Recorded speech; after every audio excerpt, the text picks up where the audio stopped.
거룩한 주일의 아침 예배의 자리에 나오신 사랑하는 성도님 한 분 한 분마다 하나님께서 베풀어 주시는 은혜와 사랑이 충만하게 넘치시기를 주님의 이름으로 축복합니다.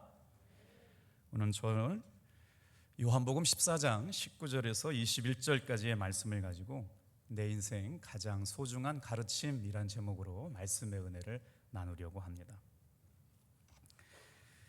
오늘 말씀을 묵상하면서 인생의 가장 소중한 가르침을 한 문장으로, 또한 세대지 안에 어떻게 그거를 다 고백할 수 있을까, 본문을 정해놓고 기도하면서도 저의 마음속에는 굉장히 두려움과 떨림이 있었거든요.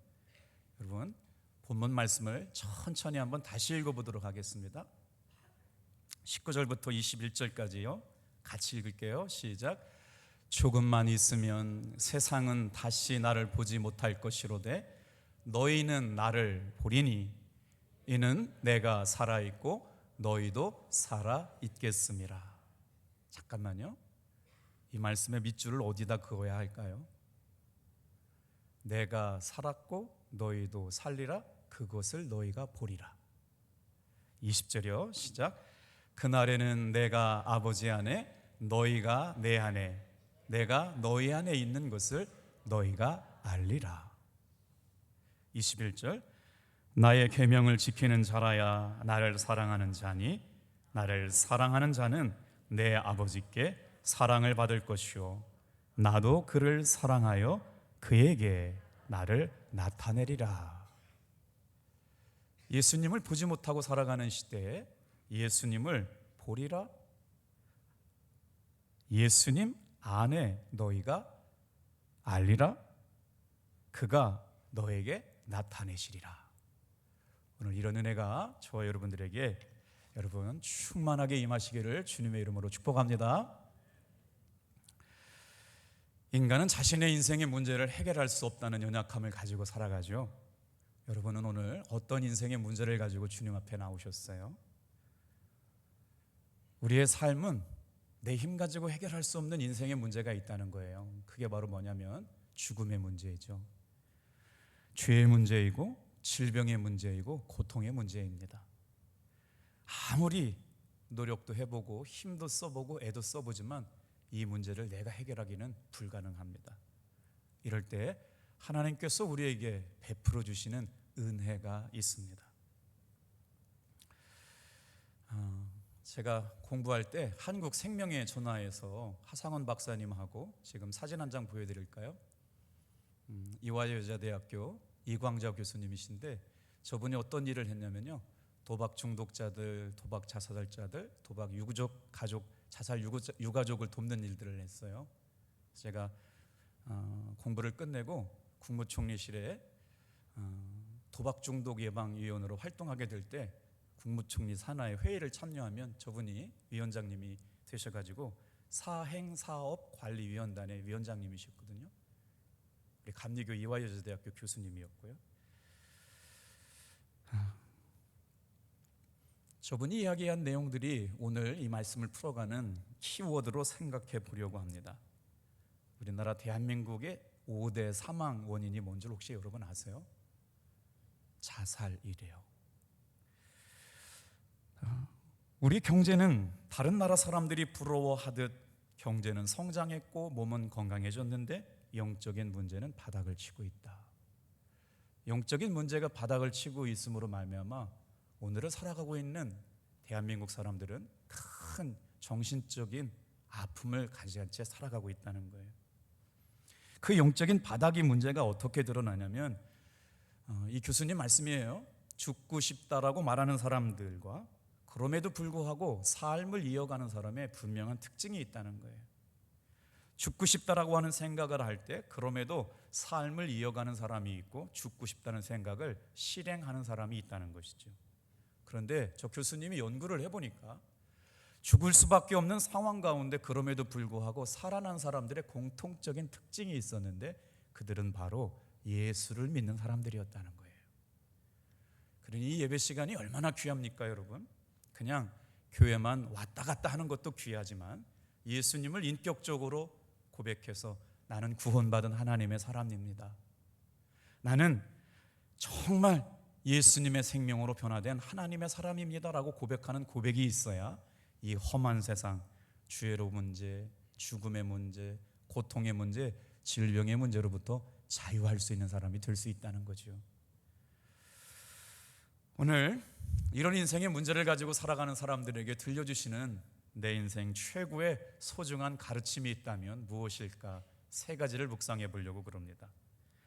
오늘 예수를 보지 못하고 살아가는 이들에게, 예수를 보지 못하지만 저와 여러분은 이 시간 예수님을 사랑하는 사람들로 보인 줄로 믿습니다.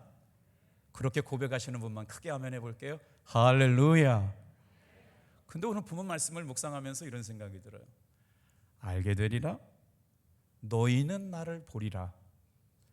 내가 너 안에, 내가 너희 안에, 우리가 하나님 안에서 예수님과 더불어 사귐이 있고 교제를 누릴 수 있는 그 비밀, 이것이야말로 내 인생 최고의 소중한 가르침이 아닐까. 여러분, 지금 이 말씀을 묵상하면서 예수님께서 예수님을 사랑하는 사람들에게 나타내 보이시겠다고 말씀하세요. 오늘 이 말씀만 경험되어지고 이해만 돼도요, 우리의 삶에 놀라운 하나님의 은혜를 맛보게 될 줄로 믿습니다. 이렇게 인생의 한계를 가진 사람들에게 베풀어 주시는 하나님의 은혜가 있거든요. 자, 여러분은 왜 예수님을 믿으세요? 성경은 분명하게 예수님을 믿는 목적에 대해서 말씀하고 있거든요. 저도 말씀을 준비하면서 누군가 저에게 목사님은 왜 예수님을 믿습니까? 라고 묻는다면 제 삶의 죽음의 문제, 두려움의 문제를 해결받았기 때문이라고 말씀드릴 수 있을 것 같아요. 오늘 이 자리에 나와 있는 사랑하는 성도 여러분, 누군가 여러분에게 묻습니다. 왜 예수 믿는 사람이 되었습니까? 라고 묻는다면 저는 제 삶의 두려움의 문제, 죽음의 문제를 예수님 안에서 해결받았기 때문입니다 라고 말하고 싶다는 거예요. 히브리서 2장 15절 말씀 여러분 목소리를 읽어주시겠어요? 같이 읽어볼게요. 시작. 또 죽기를 무서워함으로 한평생 매어 종로로 타는 모든 자들을 놓아주려 하심이니. 무서운 일이 있다는 겁니다. 한평생 종로로 타며 무언가에 얽매여 살아가는 것이 있는데, 예수님께서 내 삶의 주인으로 찾아오시면 어떤 역사가 일어나느냐? 마귀에게 종로로 타듯 얽매여 있던 우리들의 삶의 영혼과 정신과 몸을 자유롭게 하실 줄 믿습니다. 이 예배는 그런 것이에요.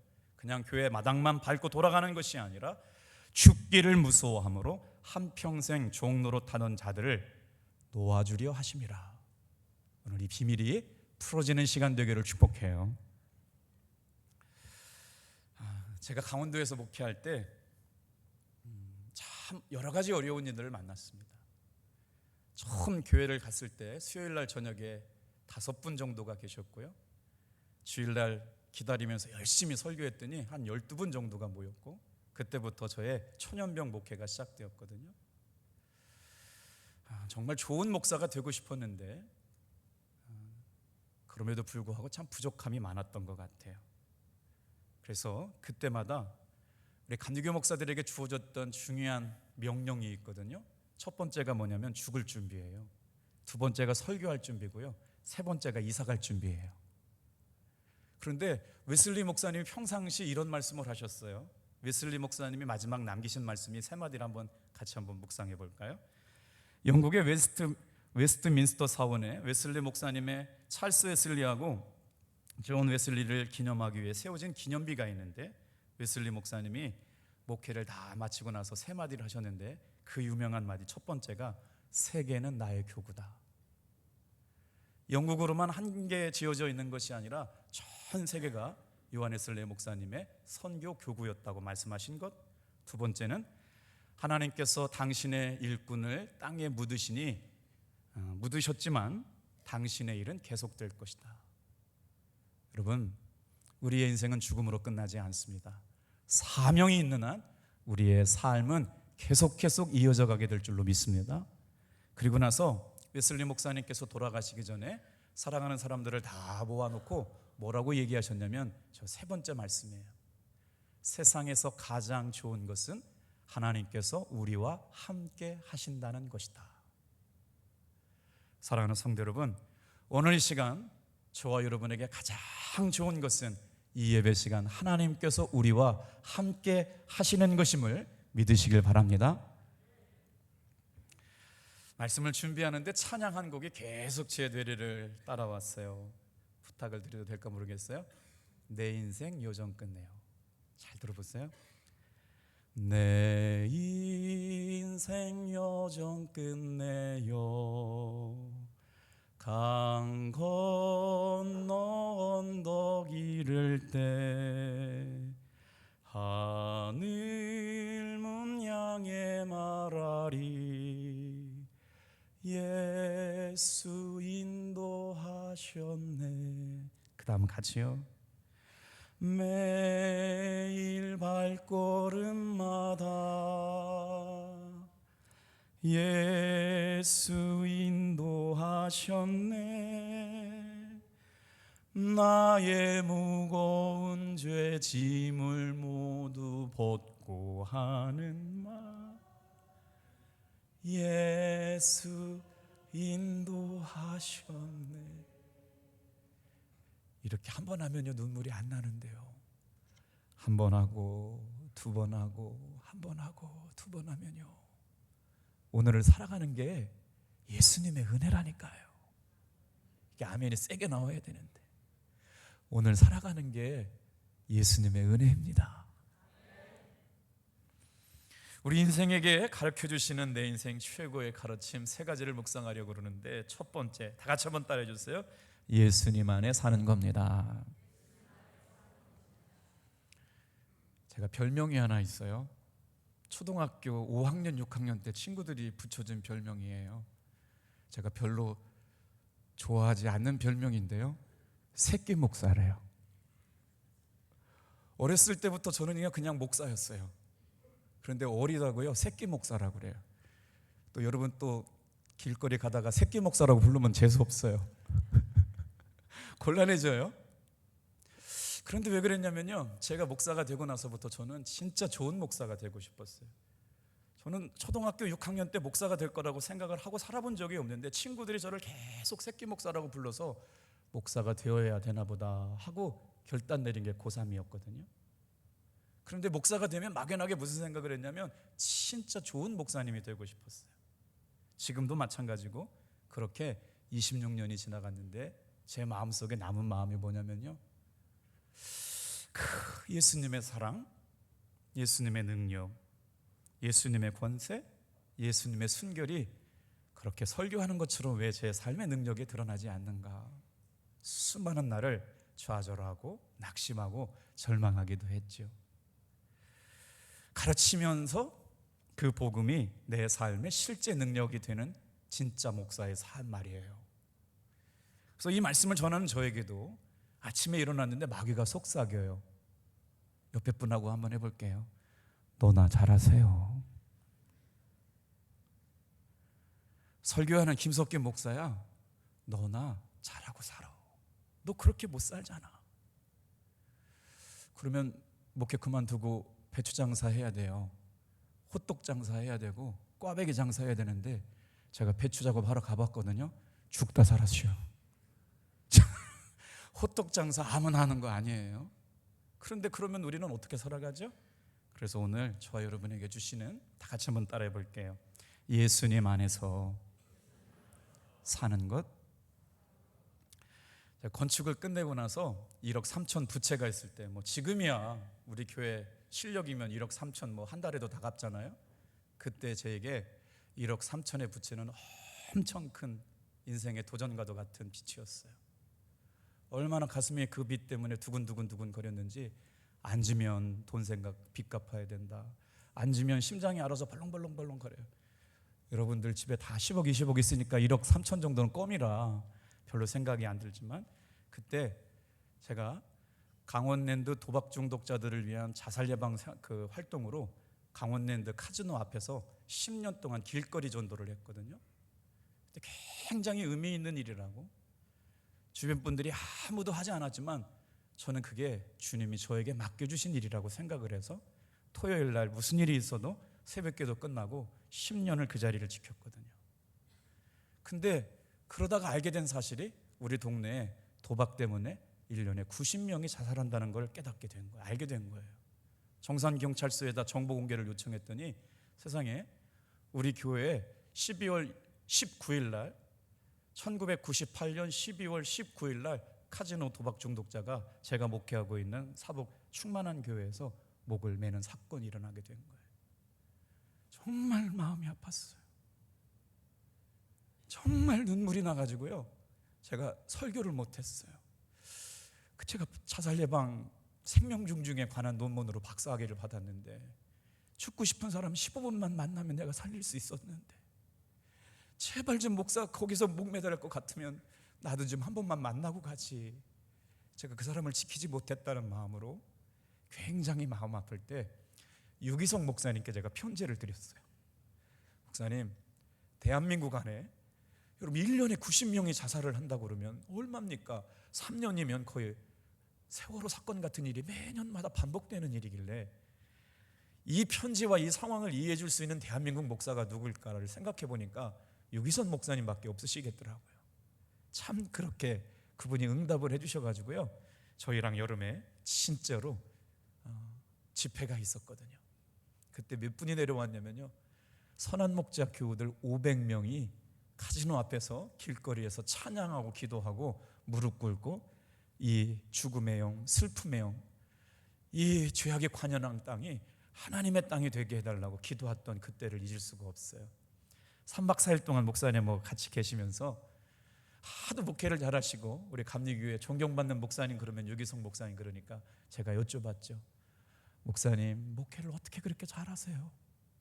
목회 비밀 좀 가르쳐 주세요. 그랬더니 이 목사님이 저에게 뭐라고 하셨는지 아세요? 예수님 안에 거하세요. 이 목사 중에 예수님 안에 거해야 목회가 된다는 거 모르는 사람 어디 있어요? 그때부터 예수님 안에 거하는 게 뭘까? 다 같이 한번 따라해 볼게요. 죄 허물 많고 죄 많은 나는 죽고 내 안에 예수님이 사는 것. 여러분, 오늘 이 시간 말씀을 잘 따라오시고 예수님이 내 안에 사는 것이 경험되어지고 통과된 사람은 지금부터 신앙생활의 새로운 차원이 열리게 될 줄로 믿습니다. 초점은 어디에 있느냐? 예배 시간을 통하여 내가 다시 십자가의 복음 앞에 죽어지면 살아요. 그런데 고집 부리고 욕심 부리고 미워하면 죽습니다.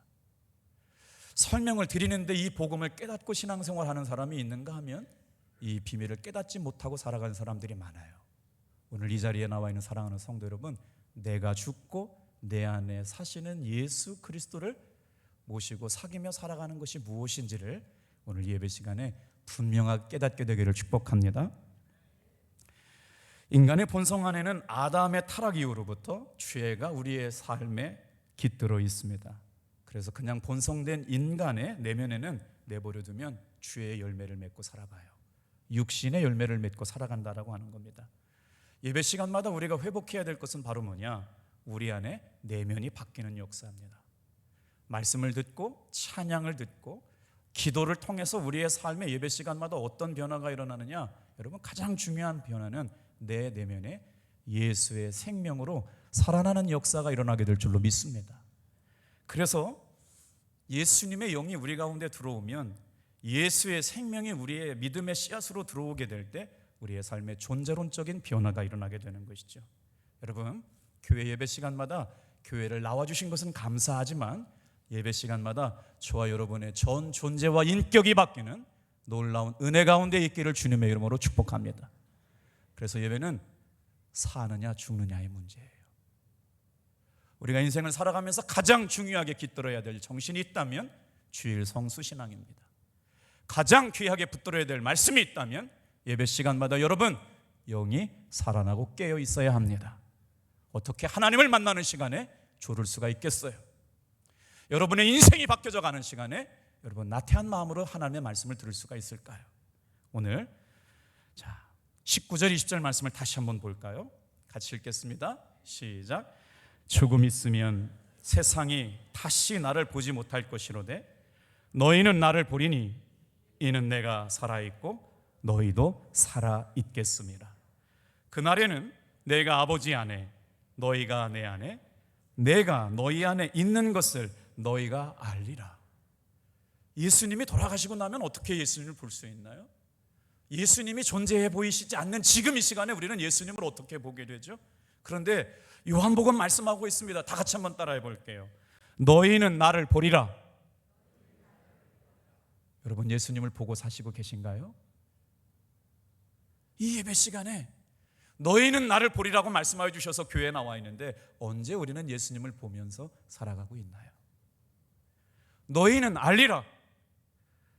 내가 아버지 안에, 너희가 내 안에, 내가 너희 안에 있는 것을 너희가 알리라. 죄악에 깃들어서 육신의 열매를 맺어가고 죄악의 열매를 맺어가는 우리들의 삶을 전체를 바꾸는 역사가 일어나게 되는데, 예수의 생명이 우리의 영혼 가운데 심겨지는 순간부터 우리의 삶은 놀라운 새로운 존재가 된다는 거예요. 고린도후서 5장 17절 말씀 같이 크게 읽어보겠습니다. 시작. 그런즉 누구든지 그리스도 안에 있으면 새로운 피조물이라. 이전 것은 지나갔으니 보라 새 것이 되었도다. 이 말씀을 듣고 귓등으로 흘려보내면 예수님이 내 삶의 주인이 되셔서, 여러분, 내가 죽고 내 안에 사시는 예수님을 사는 걸 경험해야 그때부터 진짜 그리스도인이 되거든요. 오랫동안 교회를 다녔음에도 불구하고 내가 죽고 내 안에 사시는 예수님이 무엇인지를 경험하지 못하고 살아가요. 여러분, 내가 죽어져요? 미운 사람 용서가 됩니까? 용서하기 싫은 사람 용서가 되나요? 그런데 예수님께서는 자신의 육체를 깨뜨려서 죄악되었던 나를 위하여 죽으시고 영원한 생명을 위하여 자신이 희생제물로 제물이 되어 돌아가셨다. 이것을 믿는 우리들에게 예수님께서는 새로운 살 길을 열어주셨죠. 고린도서 4장 10절 말씀, 11절 말씀 같이 한번 읽어볼게요. 왜 우리가 예수를 믿어야 되는지 말씀하고 있습니다. 시작. 우리가 항상 예수의 죽음을 몸에 짊어짐은 예수의 생명이, 우리 살아있는 자가 항상 예수를 위하여 죽음에 넘겨짐은 예수의 생명이 또한 우리 죽을 육체에 나타내게 하려 함이라. 여러분 잘 보세요. 예수의 생명이 내 안에 있는 사람, 살아있는 사람입니다. 교회 안에 있음에도 예수의 생명이 없는 사람, 죽은 사람입니다. 어떻게 내가 죽었다는 말이에요? 기분 나빠하실 수가 있습니다만, 여러분, 예수의 영이 내 안에 살아있지 않는 사람은 영혼이 죽어 있는 거예요. 예수님은 끊임없이 귀 있는 자는 들을지어다, 귀 있는 자는 들을지어다, 귀 있는 자는 들을지어다 말씀하셨거든요. 예수의 생명이 있는 사람에게는 어떤 역사가 일어나느냐? 다 같이 한번 따라합시다. 예수의 생명이 나타나게 되리라. 여러분, 신앙생활 오래 했다는 게 문제가 아니고, 왜 우리의 삶에 죽음의 문제, 질병의 문제, 고통의 문제, 죄의 문제 가지고 살아가느냐? 오늘 이 시간 저와 여러분의 예수님의 생명이 우리 안에 있으면 예수의 생명으로 말미암아 살리시는 역사가 일어나게 될 줄로 믿습니다. 이게 우리가 오늘 신앙생활하면서 씨름해야 될 거죠. 예수의 생명이 죽을 육체에 나타나게 되리라. 예수님의 은혜를 사모하며 오늘 말씀, 내 인생 최고의 가르침, 예수님 안에 사는 것. 자, 여러분, 예수님을 소개할 때 뭐라고 예수님을 소개할 수 있겠어요? 예수님을 소개한 사람이 있었어요. 먼저 왔던 세례 요한이라고 하는 사람이. 예수님을 소개할 때 세례 요한은 뭐라고 설명했느냐? 보라, 이렇게 설명했습니다. 오늘 시간에 우리 교회 처음 나오신 분들도 계시고 처음 뵙는 분들도 몇 분 계신데요, 세례 요한은 예수님을 설명할 때 뭐라고 그러냐면 보라라고 말씀하셨어요. 도대체 뭘 보라고 얘기하는 걸까요? 정말 교회는 오래 다녔지만 교회 안에서 바라봐야 할 것을 바라보지 못하고 만나지 못하고 경험하지 못한 건 아닐까요? 세례 요한은 예수님을 우리에게 소개하면서 보라라고 명령했습니다. 같이 한번 읽어볼게요. 요한복음 14장 6절 시작. 예수께서 이르시되 내가 곧 길이요 진리요 생명이니 나로 말미암지 않고는 아버지께로 올 자가 없느니라. 조금만 띄워놔 보세요. 예수님은 길, 예수님은 진리, 예수님은 생명이래요. 자, 여기서 길이라고 하는 건 길도자를 말할 때 우리 인생 가운데 우리의 믿음의 길, 영혼의 길, 신앙의 길이 어디로 통해요? 예수님을 내 영혼의 목자, 예수님을 내 영혼의 주인, 내 삶의 주인으로 고백하게 되는 그 도를 깨달은 깨달음을 말하고 있는 거거든요. 오늘 이 예배 나와 있는 사랑하는 성도 여러분, 다른 도에 기웃거리지 말고 예수의 도를 믿으시길 바랍니다. 그래서 예수의 생명이 내 안에 들어온 사람들에게 하늘 가는 길이 열려요. 진리를 찾는 사람에게 예수님은 어떻게 다가옵니까? 예수님은 바로 이 진리를 만난 사람을 통해서 만나줘요. 이 예수님을 인격적으로 만난 사람들마다 새로운 길이 열리고 새로운 존재가 시작되게 되는 것이죠. 그래서 예수님을 인격적으로 만난 사람들마다 어떻게 해요? 삶 전체가 바뀌어지는 존재적인 변화가, 혁명이 일어나게 되는 것이죠. 자, 복음이 풀어져 갈 때 예수님을 잡아서 심판했던 로마 총독 빌라도가 예수님께 묻고 싶은 거 있었어요. 신분상으로 묻지 못했지만 예수님과 독대할 때 묻고 싶은 질문을 합니다. 예수야, 진리가 무엇이냐? 수없이 많은 사람들이 예수님은 누구냐 그랬더니 예수님은 길이요, 예수님은 진리요, 예수님은 생명이요 말씀하니까 유대인들, 대제사장들과 서기관들이 예수를 잡아 죽이려고 데려왔잖아요. 그때 로마의 지배를 받고 있었기 때문에 총독이었던 빌라도가 예수님 앞에 살짝 물어본 거예요. 진리가 무엇이냐? 그랬더니 예수님께서 뭐라고 대답하셨어요? 요한복음 8장 32절 같이 읽어볼게요. 진리를 알지니 진리가 너희를 자유하게 하리라. 이 예배 가운데 있는 사랑하는 성도 여러분, 매 예배 시간마다 길 되시고 진리 되시고 생명 되시는 예수님을 여러분 믿음으로 영접하고 환영하고 받아들이게 되기를 주님의 이름으로 축복합니다. 예수님은 생명이에요.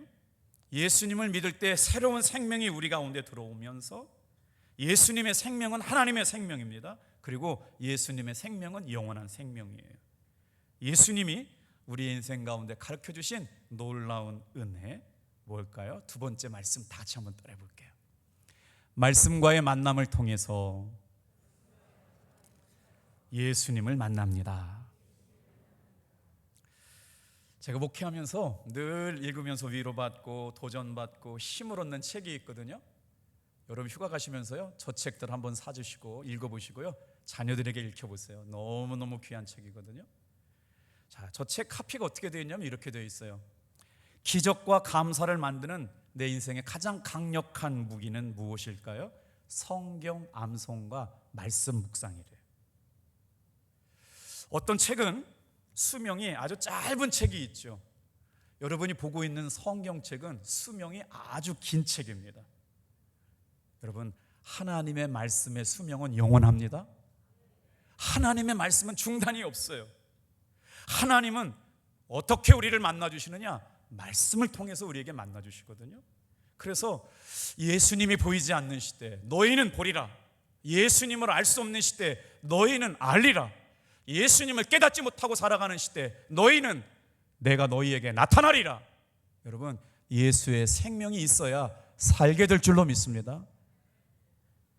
성경책만큼 수명이 길고 영원한 책은 없어요. 예수님 말씀을 통해서 하나님을 인격적으로 만나는 자녀들에게, 여러분 자녀들과 손주들이 천재가 되길 원한다면 성경 말씀 암송시키시길 바랍니다. 또 이제 물어요. 목사님 집안엔 천재가 났어요? 났어요. 오늘 여러분의 삶과 저의 삶에 드디어 9월 3일 날 무더운 밤, 여름밤에 성경 골든벨을 시작합니다. 친절하게 여러분 문제집도 다 올려드렸어요. 거기에서 70% 문제가 나오고 다른 문제들은 개역 개정한 걸 본문에서 나옵니다. 힘써서 여러분 8월 한 달 말씀과 기도로 거룩해져서 감사와 기적을 경험하는 성도들 다 되기를 축복합니다.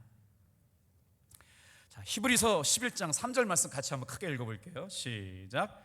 믿음으로 모든 세계가 하나님의 말씀으로 지어진 줄을 우리가 아나니. 믿음이 있는 사람은 세상의 모든 것이 하나님께서 말씀으로 지어줬다는 걸 알게 된다는 것이죠.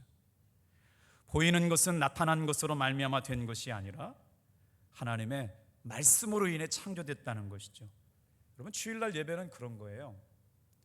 모든 말씀이 마음에 와닿지 않지만 저는 여러분이 어떤 상황 가운데 어떤 말씀의 은혜를 받을지 모르지만 성령의 인도하심 가운데 기도하다가 준비한 말씀이 선포되죠. 그럼 어떤 역사가 일어나요? 말씀을 통해 내면의 변화가 일어나요. 살아야겠다, 용서해야겠다, 기도해야지. 오늘 이 시간 우리의 삶에 놀라운 것은 하나님께서 세상을 말씀으로 창조하셨던 것처럼 이 예배 시간을 통하여 저와 여러분의 영혼을 새롭게 창조하시는 시간이 예배 시간 되기를 축복합니다. 그래서 우리는 복음의 말씀을 만날 때 거듭나게 되는 거예요. 베드로전서 1장 23절 말씀 같이 한번 읽어볼게요. 시작. 너희가 거듭난 것은 썩어질 씨로 된 것이 아니요 썩지 아니할 씨로 된 것이니 살아있고 항상 있는 하나님의 말씀으로 되었느니라. 성경 골들맨 하면서 여러분 말씀 암송하시고 말씀 묵상해 보세요. 얼마나 우리의 삶이 아름답게 변화될지요. 하나님의 말씀이 우리 자녀들에게 영혼에 깃들면 자녀들은 절대로 망하지 않고 죽지 않습니다. 존재혁명이 일어납니다. 우리 안에는 두 가지 종류의 생명이 우리 안에 내재되어 있는데, 하나는 부모로부터 온 육신의 생명이 존재해 있고요, 다른 하나는 하나님으로부터 온 영혼의 생명이 우리 영혼에 깃들어 있습니다. 육체의 생명은 죽으면 다 흙으로 돌아가지만 하나님께서 주신 영혼의 생명은 여러분 죽어도 죽지 않습니다. 결과가 달라져요. 예수를 믿음으로 말미암아 천국 가는 영혼이 있고, 믿지 않음으로 말미암아 불신자들의 지옥이 있습니다. 이 예배 시간에 예배하는 모든 성도들은 영원한 생명, 천국의 소망, 부활의 신앙을 붙들고 그 말씀이 새겨진 사람들마다 이 험한 세상을 넉넉히 싸워 이기는 사람들이 될 줄로 믿습니다.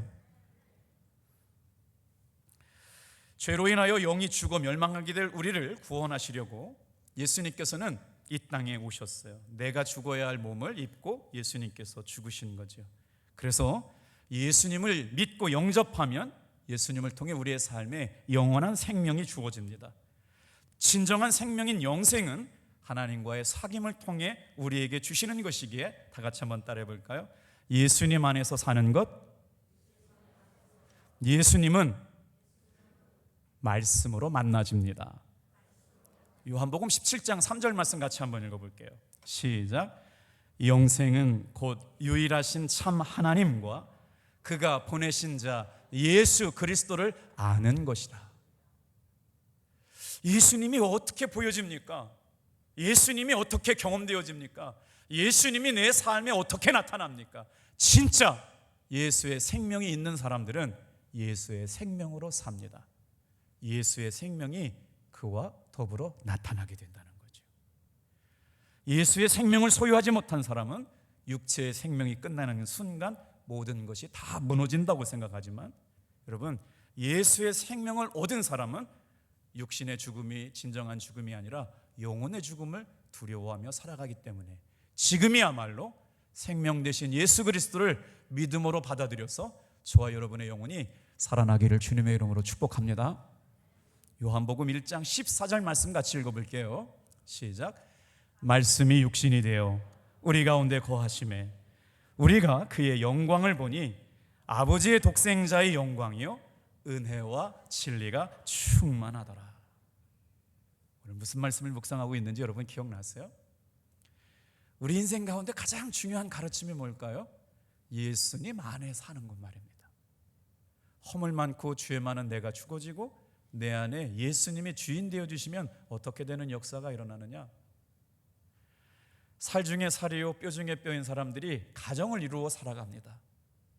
그래서 돕는 배필이라고 하는 단어 속에는 뭐냐면요, 부족한 것을 채워주는 악교라고 하는 원어의 본래적인 뜻이 있거든요. 그런데 이 단서조항이 우리가 놓치고 있는 게 하나가 있어요. 남편을 위해서 아내가 죽어야 한다는 거예요.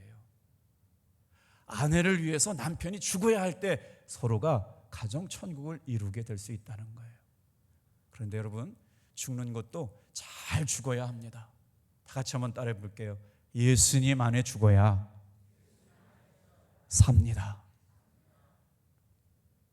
예수님 안에서 죽으면 우리의 영혼은 반드시 살아나요. 나는 죽고 예수님으로 산다라고 하는 것이 깨달아진 사람들마다 용서하지 못한 사람을 용서하게 되고, 이해하지 못한 사람을 이해하게 되고, 정말 불가능한 것 같은 일들을 넘어가게 되죠. 정말 저는 그 순간부터요, 예수님 안에서 죽는다는 게 뭘까? 그 순간 저에게 남겨주었던 담임 목사로 책임져야 될, 이게 언제적 얘기인지 궁금하시네요. 2006년 전 얘기, 2006년도 얘기니까 벌써 17년 전 얘기네요. 그때 그 말씀을 묵상하면서 저 목사님은 도대체 뭘 발견했기 때문에 빚이 250억인데도 불구하고 날마다 예수님 안에 죽는다고 얘기하냐. 그리고 나서 250억이 갚아졌어요.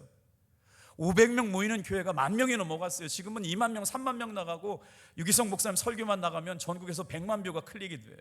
수많은 사람들이 예수님 안에 죽자라고 얘기했는데 그곳에 비밀이 있었던 거예요. 250억 빚의 부채가 쉽게 갚아져요? 예수님 안에 죽어지니까.